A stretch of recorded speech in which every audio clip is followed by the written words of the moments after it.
আজ আমি আপনাদের সঙ্গে শেয়ার করব বরবটি আলুর একটা শুকনো শুকনো তরকারির একটা রেসিপি। এই রেসিপিটি কিন্তু গরম গরম রুটি, পরোটা, লুচি, এমনকি ভাত সবের সাথেই অসাধারণ খেতে লাগে। আর যারা বরবটি খেতে পছন্দ করেন তাদের কিন্তু এই রান্নাটা খুবই ভালো লাগবে। নমস্কার বন্ধুরা, অনুশ্রী রান্নাঘরে আপনাদের সবাইকে স্বাগত। চলুন শুরু করি আমার আজকের রেসিপি।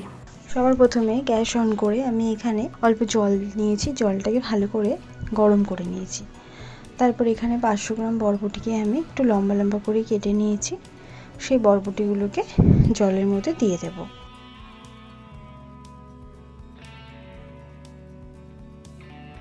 দু মিনিট একটুখানি বরবটিগুলোকে আমি ভাপিয়ে নেব।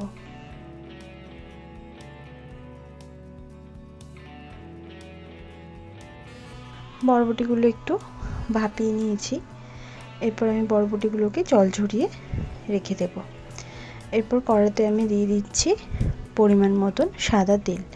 রান্নাটা আমি সাদা তেলেতেই করছি, আপনারা চাইলে কিন্তু রান্নাটা সর্ষের তেলেতেও করতে পারেন। তেলটা ভালো করে গরম করে নেবার পর আমি দিচ্ছি হাফ চামচ পরিমাণে গোটা জিরে ফোড়নের জন্য। ফোড়নটাকে ভালো করে একটু ভেজে নেব।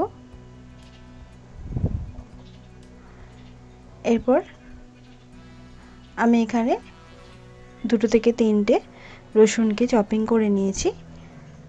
সেই রসুনটা এখানে আমি তেলের মধ্যে দিয়ে দিলাম। রসুনটাকে দিয়ে একটুখানি ভেজে নেব যাতে রসুনের কাঁচা গন্ধটা অনেকটাই কেটে যায়। রসুনটা একটু ভাজা ভাজা হয়ে গেলে এরপর আমি এখানে 2টো মিডিয়াম সাইজের পেঁয়াজকে স্লাইস করে কেটে নিয়েছি। সেই পেঁয়াজগুলোকে দিয়ে দিচ্ছি। আর দেব 2 থেকে 3টে চপিং করে রাখা কাঁচা লঙ্কা। ঝালটা এখানে আপনারা আপনাদের পছন্দ মতনই দেবেন, যে যেমন ঝাল খেতে পছন্দ করেন। পেঁয়াজ আর লঙ্কাটাকে এবার ভালো করে ভেজে নেব। হালকা বাদামি করে আমি পেঁয়াজটাকে ভেজে নেব। পেঁয়াজটা একটু হালকা করে ভাজা হয়ে যাওয়ার পর আমি এখানে 3টে মিডিয়াম সাইজের আলুকে একটু ডুমো ডুমো করে কেটে নিয়েছি।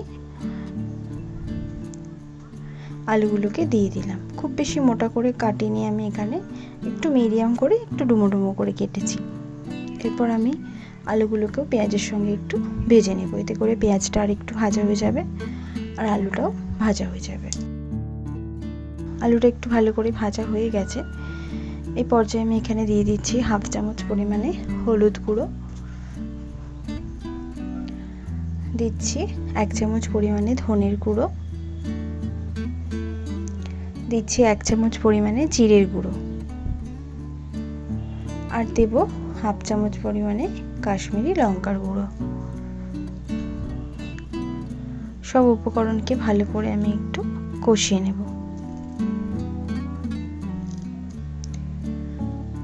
দিয়ে দিচ্ছি হাফ কাপ মতন জল, যেহেতু আমি গুঁড়ো মশলা এখানে দিয়েছি তাই একটুখানি জল না দিলে মশলাটা অনেক সময় পুড়ে গিয়ে তেতো হয়ে যেতে পারে রান্নাটা, তাই একটুখানি জল আমি এখানে দিলাম।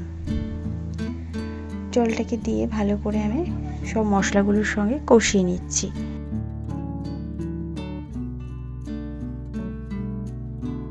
জলটাকে দিয়ে সব মশলা আলু ভালো করে আমার কষিয়ে নেওয়া হয়ে গেছে। এরপর আমি ভাপিয়ে রাখা বরবটিগুলোকে এখানে দিয়ে দিলাম জল ঝরিয়ে নিয়ে। বরবটিগুলো দিয়ে ভালো করে নাড়াচাড়া করে মিশিয়ে নেব। আর আমার চ্যানেলটি যারা এখনো পর্যন্ত সাবস্ক্রাইব করেননি তারা প্লিজ আমার চ্যানেলটিকে সাবস্ক্রাইব করে নেবেন আমার প্রতিদিনের ভিডিওর আপডেট পাওয়ার জন্য।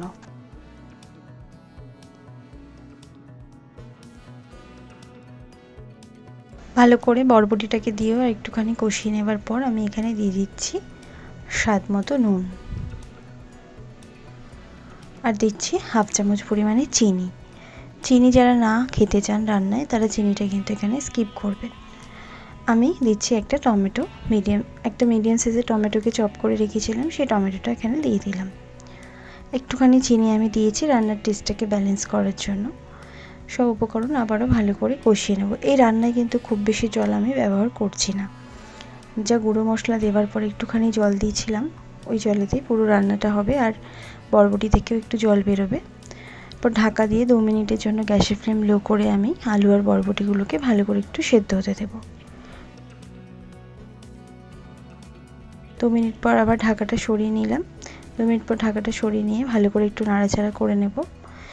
পুরো রান্নাটাই কিন্তু ঢাকা দিয়েই আমি করব। আলুগুলো প্রায় অনেকটাই সেদ্ধ হয়ে এসছে। আবারও আমি এখানে 3-4 মিনিটের জন্য ঢাকা দিয়ে দিলাম গ্যাসের ফ্লেম লো করে। ঢাকাটা সরিয়ে নিয়েছি 3-4 মিনিট পর। ভালো করে নাড়াচাড়া করে নেব। আলুগুলো দেখুন বেশ কিন্তু সুন্দরভাবে নরম হয়ে গেছে, আর বরবটিগুলো দেখেই বোঝা যাচ্ছে কত সুন্দরভাবে নরম হয়ে গেছে। যেহেতু আগে থেকে একটু বরবটিটা ভাপিয়েও নিয়েছিলাম, তাই বরবটিগুলোও বেশ সুন্দরভাবে সেদ্ধ হয়ে গেছে।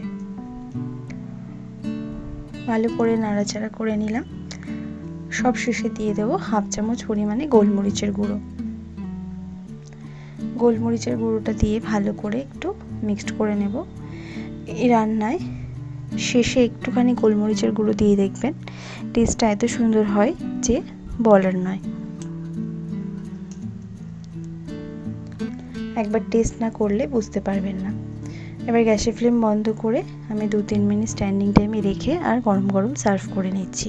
বরবটি আলুর শুকনো শুকনো তরকারি কিন্তু আমার পুরোপুরি রেডি। এটা গরম গরম রুটি, পরোটা, লুচি, এমনকি ভাত সবের সাথেই অসাধারণ খেতে লাগে। অবশ্যই আপনারা বাড়িতে এইভাবেই রেসিপিটি ট্রাই করে দেখবেন। আশা করছি ভালো লাগবে। ভালো লাগলে লাইক শেয়ার করতে ভুলবেন না। কমেন্ট বক্সে কমেন্ট করে জানাতে ভুলবেন না রেসিপিটি কেমন লাগলো। ভালো থাকবেন, সুস্থ থাকবেন। ধন্যবাদ।